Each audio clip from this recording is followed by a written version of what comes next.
Hello students, तो कैसे हैं आप सब। आशा है कि आप सभी घर पे अच्छे होंगे और सुरक्षित होंगे।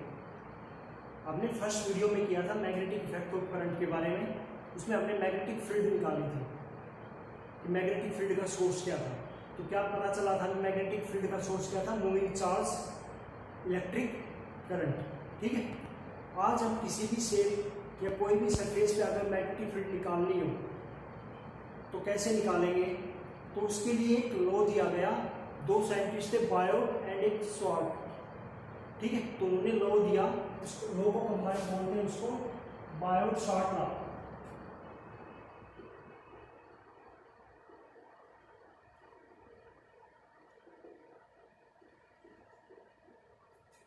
जैसे हम इलेक्ट्रिक फील्ड निकालने के लिए कोलम्स लॉ का यूज करते थे, वैसे ही मैग्नेटिक फील्ड निकालने के लिए हम बायोट शॉर्ट लॉ का यूज करेंगे। ठीक है, तो बायोट शॉर्ट लॉ में क्या है, जैसे कोई एक वायर है, ठीक है, इसमें करंट फ्लो हो रहा है आई। अभी कंप्लीट वायर के लिए हम मैग्नेटिक फील्ड नहीं निकाल पाएंगे, हमें एक स्मॉल पोर्शन लेना है जिसकी वजह से मैग्नेटिक फील्ड निकालेंगे। तो मान लो ये स्मॉल पोर्शन ले लिया मैंने DL। क्या लिया मैंने? DL। तो ये कंबाइन इस एलिमेंट को बोल देंगे हम IDL।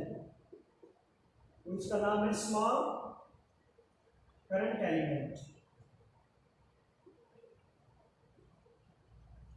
मान लो अब इसकी वजह से हमें यहाँ पे R डिस्टेंस पे मैग्नेटिक फील्ड निकालनी है। ये मान लो इस पॉइंट को P। अब सबसे पहले डायरेक्शन के लिए हम राइट हैंड पाम का रूल लगा देंगे। करंट किस साइड है? अपवर्ड, तो मैग्नेटिक फील्ड किस साइड जाएगी? अब ये जो है राइट हैंड पाम रूल बोलते हैं इसको। ठीक है, ये बता देता हूं मैं पहले। राइट हैंड पाम रूल,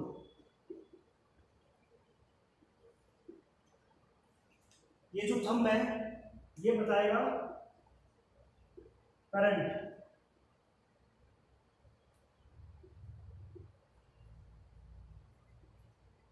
ये जो उंगलियां हैं हमारी, ये हो जाएंगी जो फिंगर्स है, ये बताएंगे हमारी डिस्टेंस। अब ये जिस साइड मुड़ेगी, अब ये बताओ, ये मेरा हाथ है, ये इस साइड तो उंगलियां मुड़ेगी नहीं, इस साइड आराम से मुड़ सकती है। ठीक है, तो ये चीज बताएंगे हमारी, जो बैंड होगी जिस साइड, वो चीज बताएगी हमारी मैग्नेटिक फील्ड। ठीक है, तो यहाँ पे करंट अपवर्ड, डिस्टेंस ये है, तो ये मैग्नेटिक फील्ड के किस साइड होगी? Inward.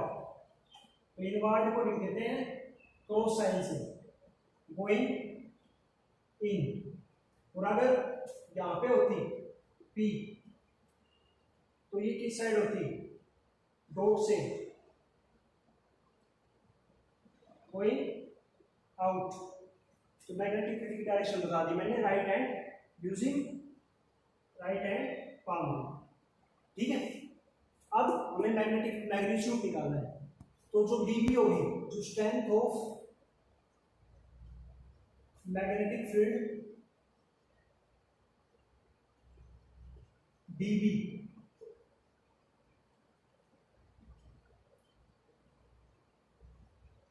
Due to a small current element IDL। ठीक है, कितना करंट फ्लो हो रहा है इसमें? IDL की वजह से at distance R on point P क्या होगी? dB directly proportional to first, किससे डायरेक्टली प्रोपोर्शनल होगी? IDL current element. ठीक है, सेकंड dB। अब ये जो R और ये करंट एलिमेंट है, इनके बीच में आइडियल इनके बीच में एंगल है, इसको मान लिया थीटा। थीटा एंगल किसके बीच में बनाया? Angle between IDL and distance r।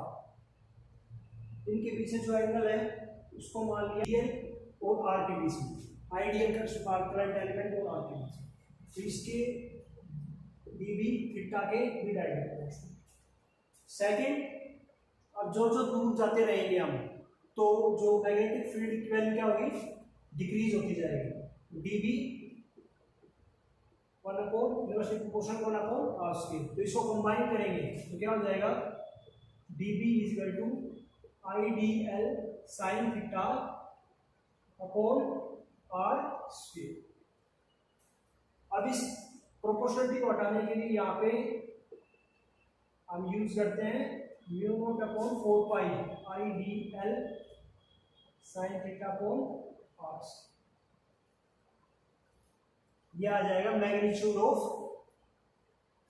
यहाँ पे लिख देना है magnitude of electric field, magnetic field. μ0/4π क्या है?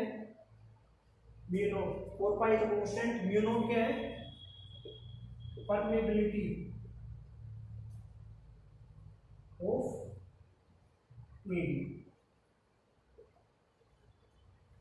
जैसे दो चीज थी, हमने इलेक्ट्रिक फील्ड में पढ़ा था, क्या पढ़ा था?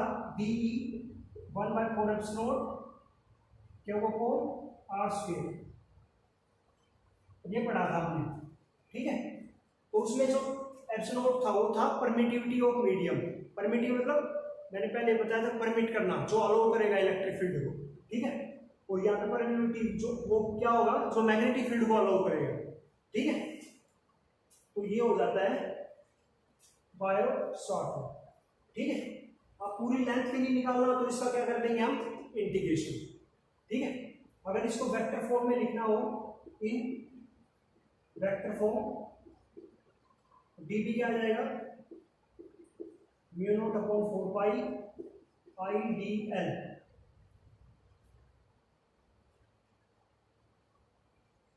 साइन थीटा मान लो, एंगल को अभी आप 90 डिग्री लेंगे, cross r vector upon r, ठीक है। ये हो जाएगी वेक्टर फॉर्म में बायो-सावर्ट।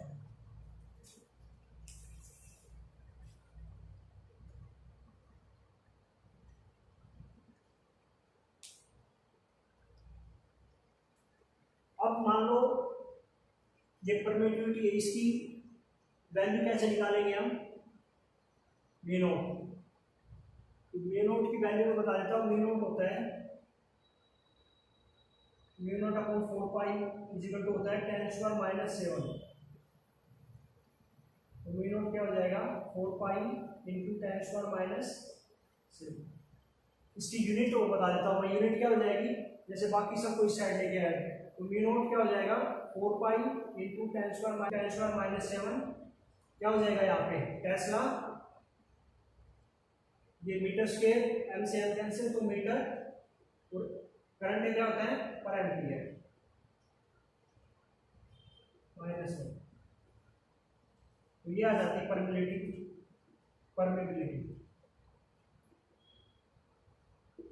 ऑफ फ्री स्पेस, ये वैल्यू आ जाती है, ठीक है। अब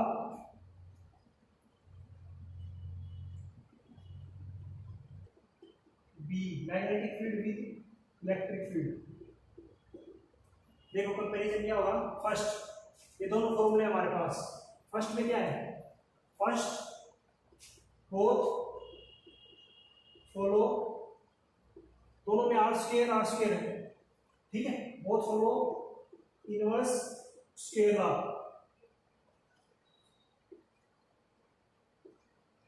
सेकेंड क्या होगा? Both follow superposition principle. Third, both are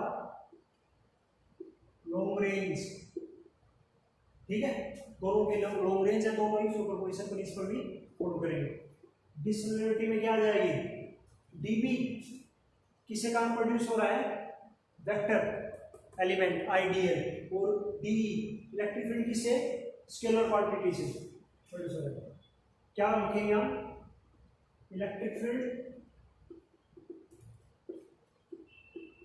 produces due to scalar quantity q, but magnetic field produces due to vector quantity IDL। Fifth, इसमें एंगल का डिपेंडेंस है, इसमें एंगल का डिपेंडेंस नहीं है। तो मैग्नेटिक फील्ड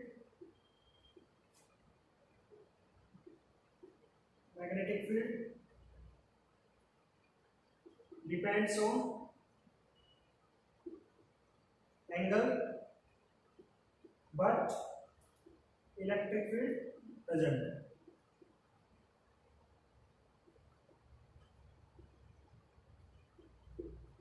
सिक्स,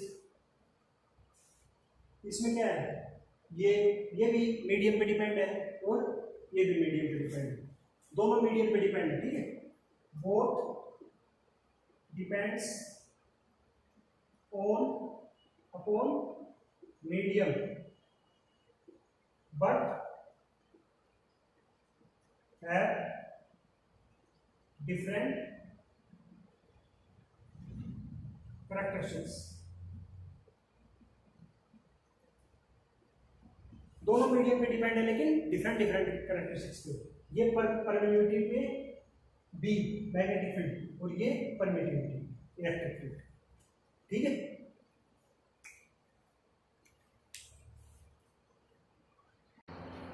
बच्चों हमने अभी बायोसॉर्ट ला किया था, अभी इसकी एक एप्लीकेशन करेंगे हम। एप्लीकेशन, फर्स्ट एप्लीकेशन है मैग्नेटिक फील्ड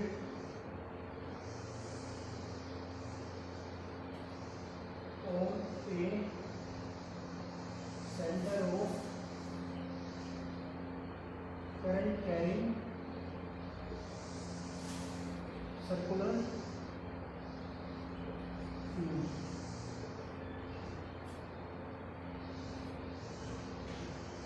बायोसॉर्ट तक एक एप्लीकेशन है। मान लो ये कोई सर्कुलर लूप है, ठीक है, इसमें करंट एंटर हो रहा है आई इस डायरेक्शन में, क्लॉकवाइज, ठीक है, आई करंट फ्लो हो रहा है। इसके सेंटर पे यहाँ पे ओ पॉइंट पे हमने मैग्नेटिक फील्ड निकालनी है, ठीक है, यहाँ पे।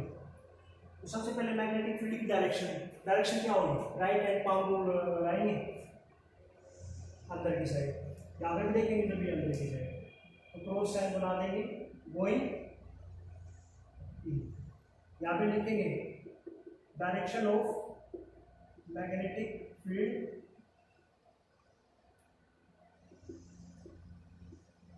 डिटरमाइंड बाय राइट हैंड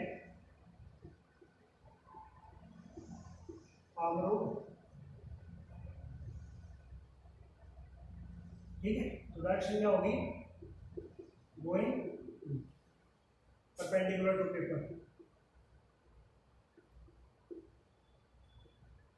ठीक है, ये परपेंडिकुलर होगी प्लेन के पेपर। एक बात और बताने भूल गया मैं, जो इलेक्ट्रिक फील्ड होती है, इलेक्ट्रिक फील्ड जब हम निकालते थे, इलेक्ट्रिक फील्ड क्या होती थी, अलोंग द डिस्प्लेसमेंट, ठीक है, जिस साइड डिस्प्लेसमेंट है उसके अलोंग हो। जो मैग्नेटिक फील्ड होगी वो हमेशा क्या होगी, डिस्प्लेसमेंट के परपेंडिकुलर, ठीक है।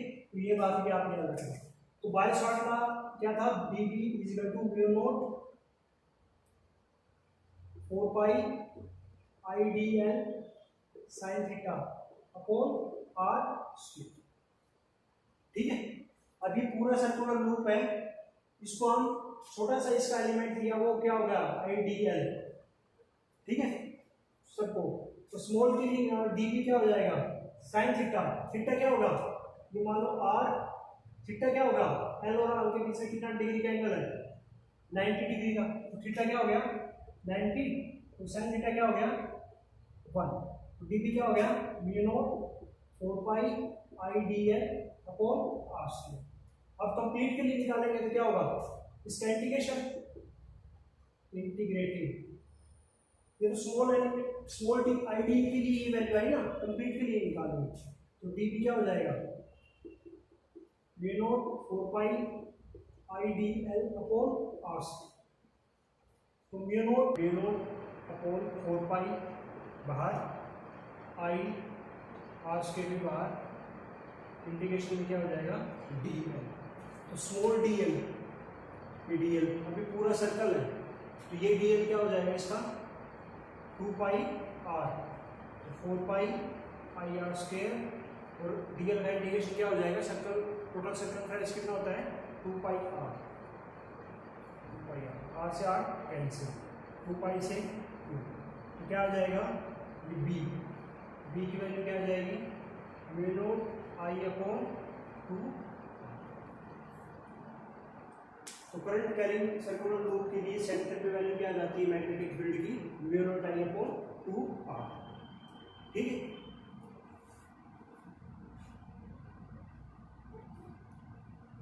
अब जैसे कुछ और न्यूमेरिकल्स आ जाते हैं इससे रिलेटेड कैसे सर्कुलर, मान लो ये हमारे पास ये लूप है,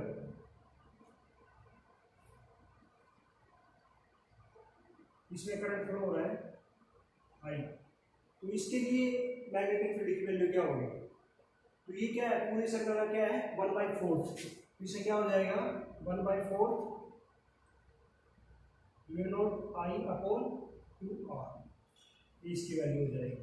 अगर ये हाफ सर्कल होता, हाफ सर्कल होता तो इसके लिए वैल्यू क्या हो जाती b 1/2 mu naught I upon 2r। अब मैं एक जनरल फॉर्मूला बना देता हूं, अगर मान लो ये कोई सेक्टर है I करंट फ्लो हो रहा है इसमें, ये एंगल है मान लो थीटा, तो इसके लिए मैग्नेटिक फील्ड की वैल्यू पूछे हो तो क्या होगी इसके लिए मैग्नेटिक फील्ड की वैल्यू, तो जनरल फॉर्मूला बना दिया हमने mu naught I upon 2r theta upon 160 degree. Check कर सकते हो आप, अगर यहाँ पे एंगल कितना होगा थीटा L dl लेंथ उसके लिए एंगल 90 डिग्री, तो थीटा 90 अपॉन 360 यानी कितना हो गया 1/4, तो यही वैल्यू इसकी आती है। इसके लिए थीटा कितना होगा 180 डिग्री, तो 1/2, तो इसके लिए ये वैल्यू हो जाएगी। तो एक हमने जनरल फॉर्मूला बना दिया कि कोई भी एंगल, ये आपको IIT वगैरह नीट वगैरह की उसमें न्यूमेरिकल सोल्व करने में भी काम आएगा, ठीक है। तो ये था करंट कैरिंग लूप के लिए सेंटर पे मैग्नेटिक फील्ड। अगर इसमें कोई आपको प्रॉब्लम हो तो आप कमेंट में शेयर करें।